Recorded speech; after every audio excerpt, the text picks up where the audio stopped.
Very often, a lot of us know kind of maybe the what or even the why, but we still can't take action. And that can actually go a little bit deeper than you might realize. And so much of what can drive a lot of us is, do we believe in ourselves? Do we have what's called self-efficacy? We believe that we actually have what it takes. And that's kind of related to self-esteem as well. And I don't want to go off too much on a tangent here, but it's important to think about. If we have low self-esteem, or we just don't believe we really have what it takes, it doesn't matter how much you read books or how much you listen to blogs and all that, it's going to be very hard because we're just not feeling strengthened to kind of do that first step. And a lot of us, we grew up in amazing homes, and some of us grew up with some really tough stuff happening. And those things can, really matter. A lot of times we can stay stuck in a job or a career because we just, we might not verbalize it to ourselves, but subconsciously we say, I don't know if I even deserve better.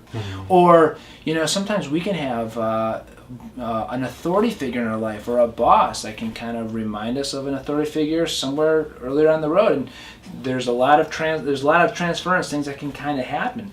So sometimes too, a lot of how I like to work with clients as well is we try to identify, what are those things that block us? Are there things that make us feel like we don't have what it takes?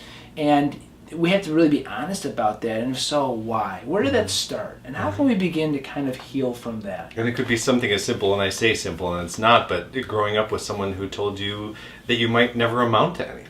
Absolutely. That other people were doing things well and you weren't, and that's something that you internalize, and without really realizing it, carry it through your entire life, and it comes out in various ways that you could never have predicted. And certainly in the job search, I'm going to stay away from particular opportunities in my career. I'm making $70,000 now. How could I even consider going after the $100,000 job, because I'm not worth $100,000. I've only been paid $70,000. I've never made more than that. I can't make a jump of $30,000. Well, you certainly can. There's the only reason, or the only thing stopping you from going after that job and achieving that sort of potential wealth is any wall that you're going to build. Yeah. And it's more easily said than done, but starting to tear down those walls and reprogram kind of that inner monologue that we have going is the start of what could potentially be something fantastic for you. Yeah, and